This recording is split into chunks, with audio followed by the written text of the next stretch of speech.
Dia, quando os filhos e filhas de Jó comiam e bebiam na casa do irmão mais velho, o mensageiro foi até Jó e lhe disse: os bois estavam lavrando e as jumentas pastavam perto deles. Então os sabeus o atacaram e os levaram. Eles ainda mataram os servos ao fio da espada, e só eu escapei para trazer-te esta notícia.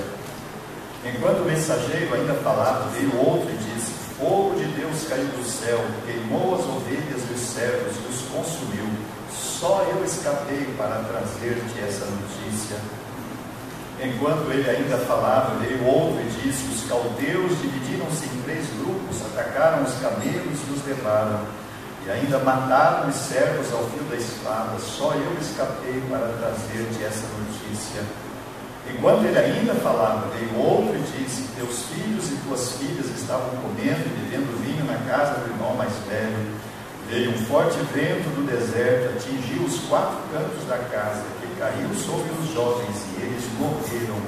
Só eu escapei para trazer-te esta notícia. Então Jó se levantou, rasgou o manto, rapou a cabeça, prostrou-se no chão, adorou e orou: eu saí nu do ventre de minha mãe, e nu voltarei para lá. O Senhor o deu e o Senhor o tirou. Bendito seja o nome do Senhor. Em tudo isso Jó não pecou, nem culpou a Deus por coisa alguma. Outro dia, os filhos de Deus vieram apresentar-se perante o Senhor. Satanás também veio com eles, para igualmente se apresentar perante o Senhor. Então o Senhor perguntou a Satanás: de onde vens? Satanás respondeu ao Senhor: de rodear a terra e de passear por ela. O Senhor disse a Satanás: observaste o meu servo Jó? Não há ninguém na terra como ele. Ele é um homem íntegro e correto, que teme a Deus e se desvia do mal. Ele ainda se mantém íntegro.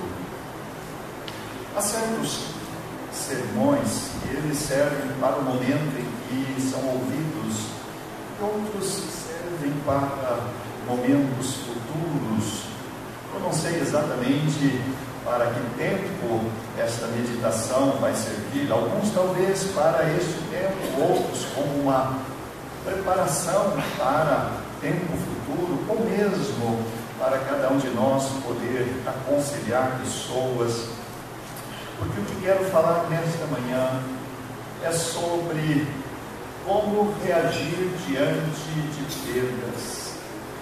Perder é uma experiência tão indesejável quanto inevitável. Nós perdemos pessoas amadas, perdemos emprego, perdemos a saúde, perdemos uma causa. Enfim, a perda faz parte da nossa vida. Nós nunca vamos aprender a perder, mas precisamos aprender a vencer a dor da perda. São coisas diferentes. A perda pode ser definitiva, mas a dor da perda não. É isso que precisamos saber. O problema está aqui.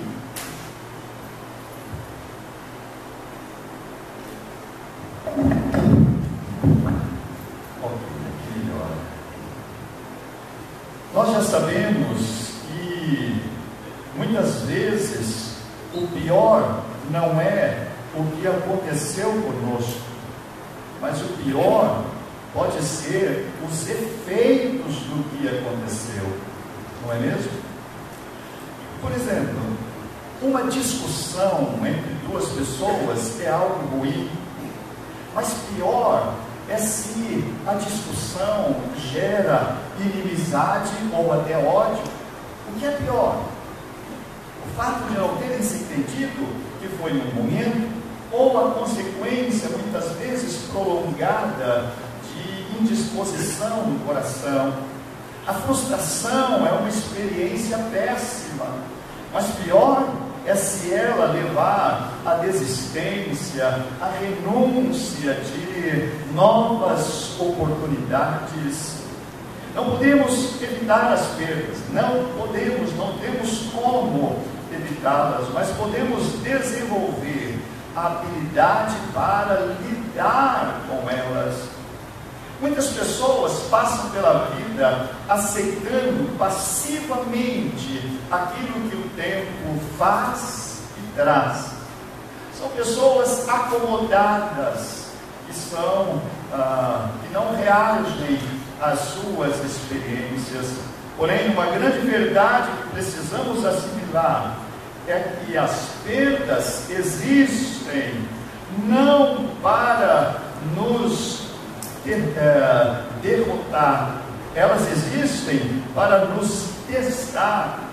Nós precisamos entender que as perdas existem para provar aquilo que somos, nunca para nos derrotar.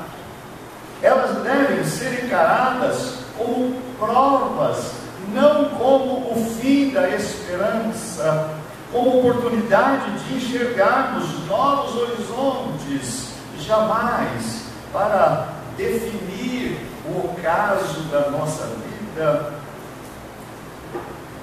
Entenda isso, meu querido irmão, minha querida irmã. Ainda que a tua vida, ela seja uma vida, ela é formada por vários pedaços desta vida, que nós chamamos de fases. A gente teve, de forma muito trivial, a fase da infância, da pré-adolescência, da adolescência, da juventude, da idade madura. Depois vem a idade somada com muitos anos. Da mesma forma, o ano, por exemplo, é um tempo, mas é um tempo fracionado em fases que nós chamamos de semestre, trimestre, bimestre, mês, semanas, dias, onde um tempo só é então, assim como o tempo só é composto por partes de tempo, a nossa vida também, ela precisa ser enxergada desta maneira. Por exemplo, no dia chove, no outro dia faz muito sol. Como você reage quando chove? Você se recolhe, mas no dia de sol você se exercita. No dia você recebe más notícias, no outro dia você recebe boas notícias. No dia de más notícias você chora, mas no dia de boas notícias você se regozija. O que eu quero aplicar com isso? Que não seria razoável você hoje sair de guarda-chuva porque ontem choveu. Como também não seria razoável você, num dia cheio de motivos de regozijo, você se entristecer porque ontem o teu vizinho faleceu. Cada dia nós vamos viver as experiências possíveis e próprias daquele dia. A aplicação é mais ou menos esta. No mês passado eu tive sérios problemas emocionais por causa de algumas notícias, mas eu hoje não estou vivendo a semana passada. Hoje eu estou vivendo esta semana, eu estou em outro mês. Porque se a gente se prende àquilo que foi ruim no passado, a gente deixa de perceber o que é bom, que está sendo notável nesta semana. Saber lidar com a dor da perda passa pela compreensão das fases da vida e a peculiaridade de cada uma destas fases. Também porque a cada perda pode-se ganhar alguma coisa se houver bom senso, se houver autocontrole. Isso depende do efeito das experiências sobre você. Com as perdas você pode ganhar, por exemplo, experiência. Você nunca havia perdido algo significativo. Você ganha maturidade. Você se torna mais forte diante da experiência. Uma das coisas que eu tenho percebido nas pessoas que sofrem é o ganho do autoconhecimento. Você passa a saber muito melhor quem você mesmo é.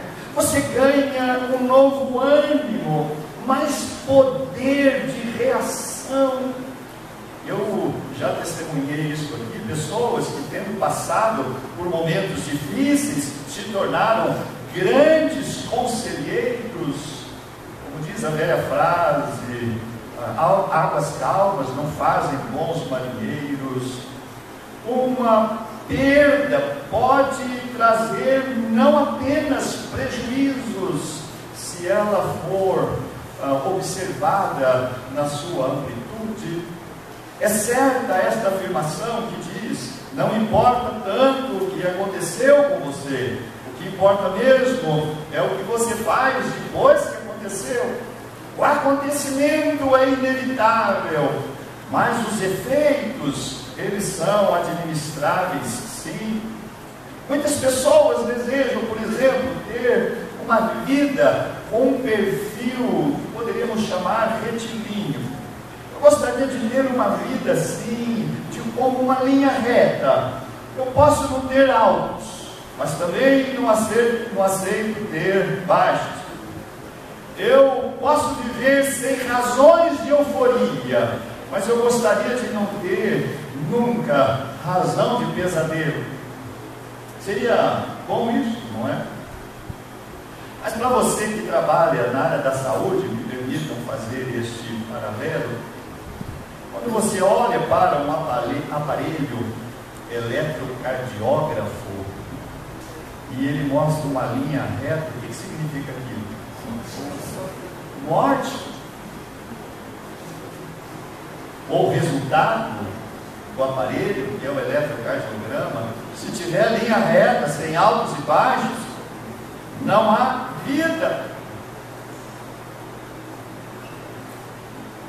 Então, não deseje uma vida de linha reta, porque você pode estar desejando a morte.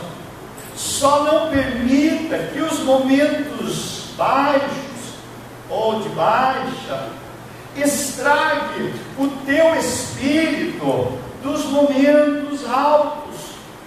Só não permita que a tua reação, porque você teve já razões de lágrimas, que tire do teu semblante o sorriso quando você tem razão para isso.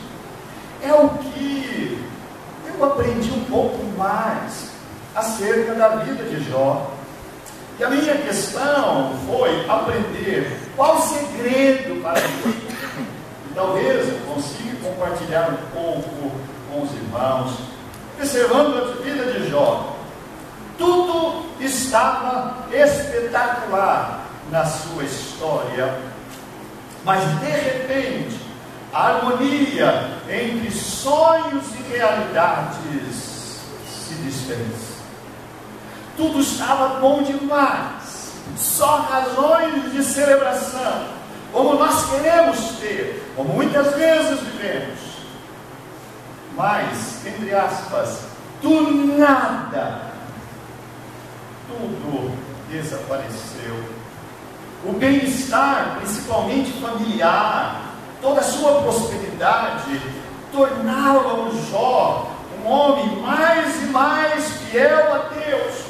Mas mesmo assim, este homem fiel a Deus, este Jó, não foi poupado de muitas e dolorosas perdas. Me permite o casal fazer referência, a irmã Tatiana e o irmão Edson. Um dia eles passaram por uma experiência dolorosa. Pararam com água na frente deles, numa avenida, puseram eles e a filha na calçada e levaram o carro e objetos que estavam ali. Logo a irmã Tatiana me ligou pedindo oração. Eu não me esqueço de uma frase que a irmã disse: pastor, levaram o meu carro, o carro que eu usava para levar os produtos para Cristolândia, para servir ao Senhor. Como é difícil a gente responder a uma questão. Ou seja, a expressão da irmã, que é muito comum entre nós: eu ando tão justinho diante de Deus, eu o sirvo de maneira tão dedicada, eu sou uma pessoa que zela tanto para ter uma vida vida fiel a Deus. Como isso pode ter acontecido? Nós somos muito guiados por este princípio do que o pastor Saião chama de a teoria retributiva. Se eu sou bom, só coisas boas vão acontecer comigo. E aqueles maus, coisas más têm de acontecer com eles. Isso foi problema de Asaf. Ele declara isso no Salmo 73. Estou sendo tão leal, tão justo a Deus, eu só vejo os corruptos prosperando, e eu estou aqui fazendo um esforço danado para levar minha vida a sério. E ele chega a dizer: eu pensei até isto, é em vão que eu estou sendo justo diante de Deus. Irmãos, quando Deus diz: Jó é um homem justo, temente, se desvia do mal, o que esse homem tinha de aprender mais a respeito da fidelidade a Deus? Nada. Então Deus não tinha que permitir isso para que ele melhorasse. Ele foi um homem que por 3 vezes, aqui no capítulo 1 e 2, ele tem sobre si esta declaração, e 2 vezes declaração do próprio Deus, como se Deus estivesse dizendo: se preciso de uma referência aí na terra, esta referência tem um nome, e o nome é Jó. Mas ele sofreu 2 perdas. A primeira, o texto que lemos, foi: ele perdeu bens e vidas, perdeu o rebanho de bois e jumentas, e os servos que cuidavam, por causa de um ataque inimigo. A segunda perda, igualmente, todas as ovelhas e os guardadores delas, por causa de um incêndio. A terceira perda foi causada por um ataque de inimigos, que roubaram todos os camelos e mataram os seus servos. E não satisfeito com isto, a história de Jó marca o ataque do inimigo, que foi a mais dolorosa e cruel. Os seus 10 filhos morreram ao mesmo tempo, soterrados sobre os escombros da casa de um deles, por causa de um temporal. Bom, certamente você não conhece ninguém além que você sabe sobre a história de Jó que tenha passado por isso. Tudo o que Jó levou anos para construir e conquistar foi perdido em poucas horas, talvez minutos. O mundo daquele homem honesto, justo e irrepreensível foi destruído.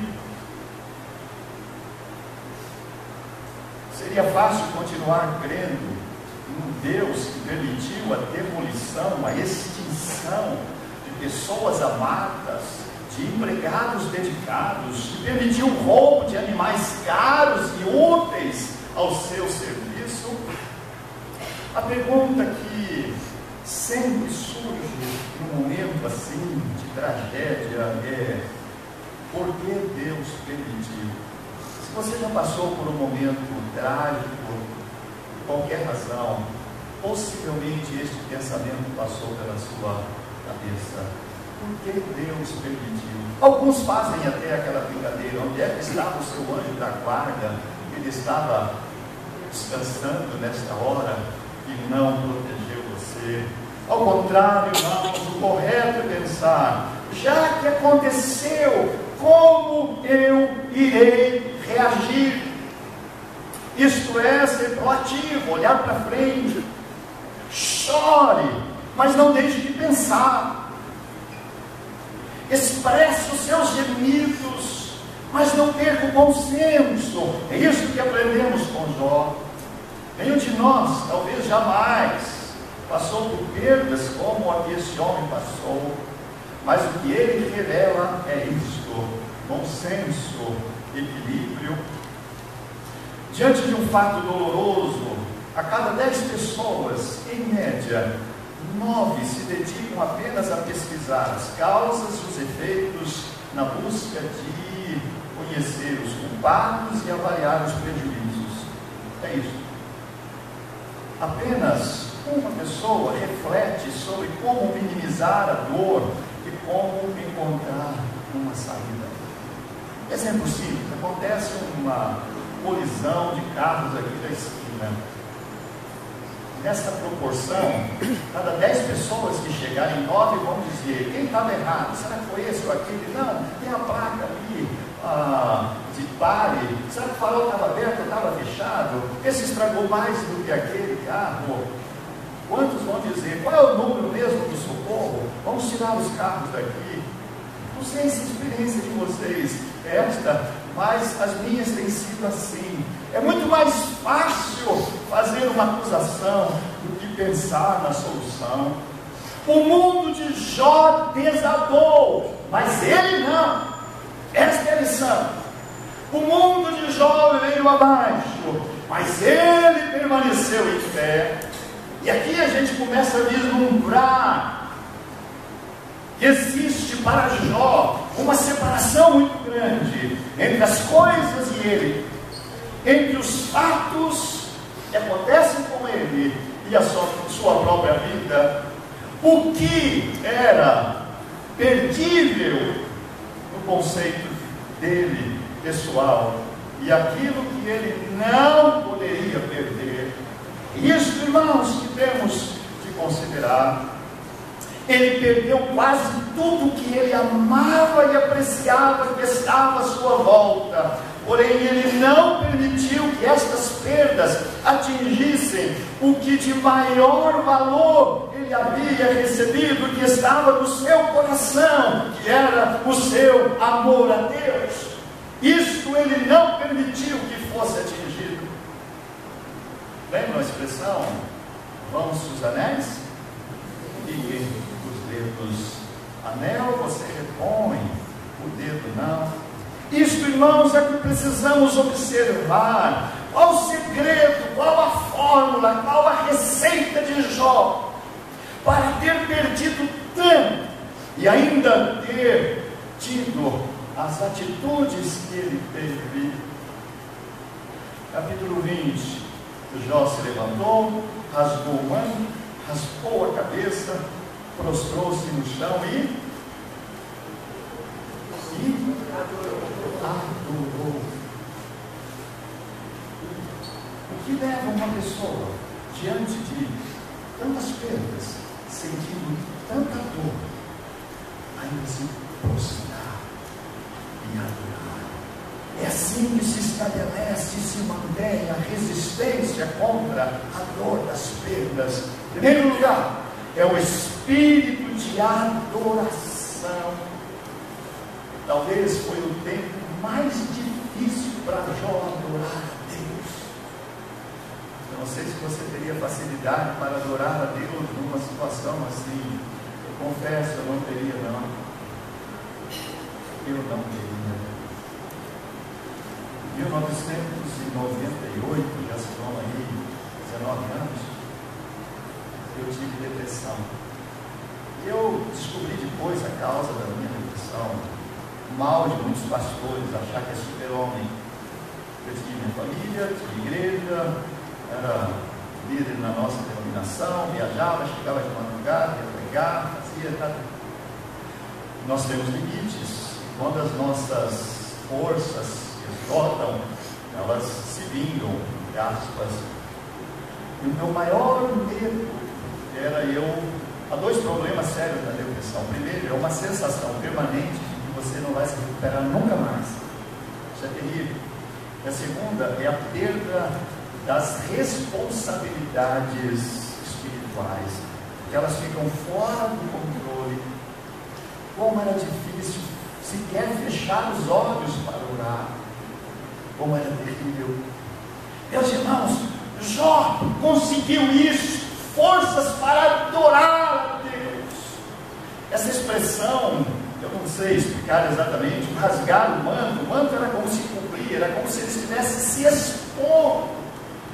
Ele rapou a cabeça, era uma forma de humilhação mesmo, era um símbolo. A prostração, ela só era praticada como expressão de reconhecimento da soberania diante de quem se estava. Jó consegue fazer isso, por quê?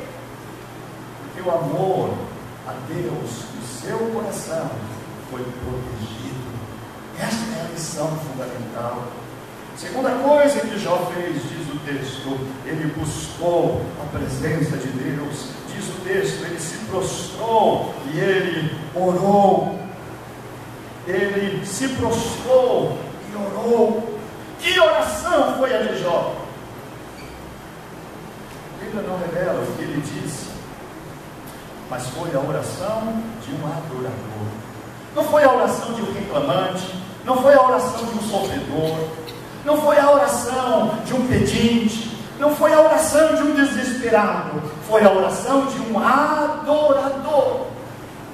E são coisas, irmãos, que nós precisamos aprender. Primeiro ele adora, o texto não diz como, mas talvez o seu simples gesto de prostração revelou isso. Em terceiro lugar, ele declarou a soberania do Senhor, quando ele disse: o Senhor o deu, o Senhor o levou, louvado seja o nome do Senhor. Pelo que o Senhor vai ser louvado? Pelas atitudes dele. Foi como ele dizer: eu fui dono de muita coisa, mas de uma coisa eu nunca fui dono, de mim mesmo. Ora, se eu não sou dono de mim mesmo, nada do que eu fui dono me pertenceu. Percebem isso, irmãos? Esse desapego dele, quero falar só um pouquinho mais sobre isso. Em quarto lugar, foi o reconhecimento mesmo de que nada lhe pertencia, quando ele disse: eu nasci nu e vou morrer nu. O que eu trouxe? Nada. O que vou levar? Também nada. Que lição, irmãos, daquilo que nós temos pregado aqui sobre renúncia. Renúncia tem esse sentido, como disse o grande pastor. Renunciar não é entregar nada a Deus, é apenas tirar as mãos daquilo que é dele. Ele estava dizendo: fui dono de muita coisa, mas jamais fui dono da minha vida. Ou seja, ser dono é administrar enquanto está sob os meus cuidados. Isto é a lição de renúncia. Enquanto Deus permitir estar comigo, eu vou ser zeloso e bom cuidador. É evidente que Jó sofreu profundamente, mas a proteção da sua fé em Deus se baseou no fato de ele amar mais a Deus do que tudo aquilo que ele havia perdido. O que deu a Jó condições deste equilíbrio, desta atitude tão coerente, foi esta. Ele poderia ter dito: amei demais os meus filhos, tive muito afeto pelos meus criados, todo gado, ovelhas e os rebanhos foram muito preciosos para mim, mas nunca amei nada disso tudo somado, mais do que a vida toda eu amei ao meu Deus. E nesta hora de perda, quando é este o princípio, a gente ainda fica com a melhor parte, porque o amor por Deus ninguém pode tirar do nosso coração. Quando Deus não perde o seu lugar na nossa vida, fica fácil administrar a dor da perda, pois a pessoa ou o bem perdido não irá dominar os nossos sentimentos. A dor é natural, mas aquilo que foi o sentimento, a sensação, então sua mulher lhe disse: tu ainda te mantens íntegro, amaldiçoa a Deus e morre. O que sobrou para Jó? O que ele nunca poderia perder: o seu amor a Deus, o seu apego ao Senhor, a sua fé no seu Senhor. Jó sabia o segredo para não ser derrotado pela dor do sofrimento. Ele não tinha apego pelas pessoas e coisas mais do que era razoável. Queridos, não estou de forma alguma querendo que alguém raciocine: bom, eu devo amar menos as pessoas que me são preciosas. Não é isso que eu estou dizendo. Jesus Cristo, lá em Marcos 14, disse: se você amar teu pai e tua mãe, teu irmão, irmã, sua própria vida mais do que a mim, você não é digno de mim. Isso é bíblico. Lembram disso? É isso, irmãos, que vai fazer toda a diferença. Porque mesmo no momento mais difícil, se Deus quiser nos abençoar com a sua graça, nós estaremos protegidos, mal protegidos contra o efeito da graça, que será o nosso amor próprio, ou o amor pelas pessoas maior do que o nosso amor pelo Senhor. Guardem isso, nada e ninguém será nosso para sempre. Nada e ninguém será nosso para sempre.